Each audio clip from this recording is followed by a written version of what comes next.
ಸರ್ಕಾರ ಮದ್ಯದ ದರವನ್ನು ಇಳಿಸ್ತೀವಿ ಅನ್ನುವಂಥ ಅಧಿಸೂಚನೆಯನ್ನು ಹೊರಡಿಸಿದೆ. ಒಂದು ಕಡೆ ಪೆಟ್ರೋಲ್ ರೇಟ್ ಜಾಸ್ತಿ, ಮದ್ಯದ ಇಳಿಸ್ತಾರಂತ ಸ್ವಲ್ಪ ಜ್ಞಾನೋದಯ ಆಗಿದೆಯಾ ಅಂತ. ಏಕೆಂದರೆ ಇಲ್ಲ, ಇದು ಹಿಂದೆ ಬುದ್ಧ ಒಂದು ಮಾತು ಹೇಳಿದ್ದಾರೆ.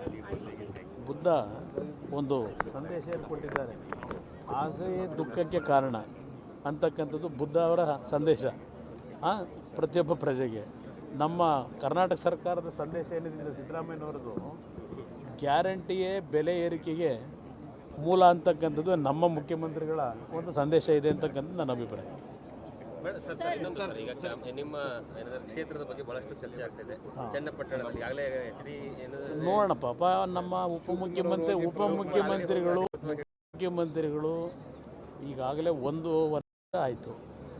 ಒಂದು ದಿನವೂ ಚನ್ನಪಟ್ಟಣಕ್ಕೆ ಹೋಗದೇ ಇದ್ದವರು ಈಗ ಚನ್ನಪಟ್ಟಣದ ಮೇಲೆ ಮಮತೆ ಬಂದಿದೆ. ಚನ್ನಪಟ್ಟಣದ ಅಭಿವೃದ್ಧಿ ಬಗ್ಗೆ ಚರ್ಚೆ ಮಾಡಿದ್ದಾರೆ.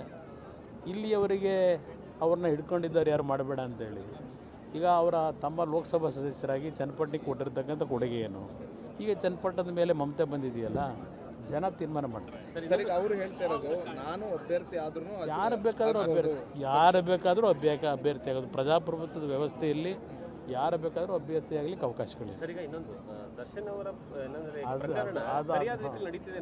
ಅದಿಲ್ಲ, ನನಗೆ ಸಂಬಂಧ ಇಲ್ಲ. ಸರ್ಕಾರಕ್ಕೆ ಬಿಟ್ಟಿರ್ತಕ್ಕಂಥದ್ದು. ಅಧಿಕಾರಿಗಳು ಅವರು ಇವತ್ತೇನು ಈ ಒಂದು ಪ್ರಕರಣವನ್ನು ತನಿಖೆ ನಡೆಸ್ತಾ ಇದ್ದಾರೆ. ಮುಕ್ತವಾಗಿ ತನಿಖೆಯನ್ನು ನಡೆಸ್ತಾ ಇರತಕ್ಕಂಥದ್ದು ಒಂದು ಕಡೆ ನೀವುಗಳೇ ಪ್ರತಿನಿತ್ಯ ತೋರಿಸ್ತಾ ಇದ್ದೀರಿ. ಅದರ ಬಗ್ಗೆ ನನ್ನ ರಿಯಾಕ್ಷನ್ ಬಗ್ಗೆ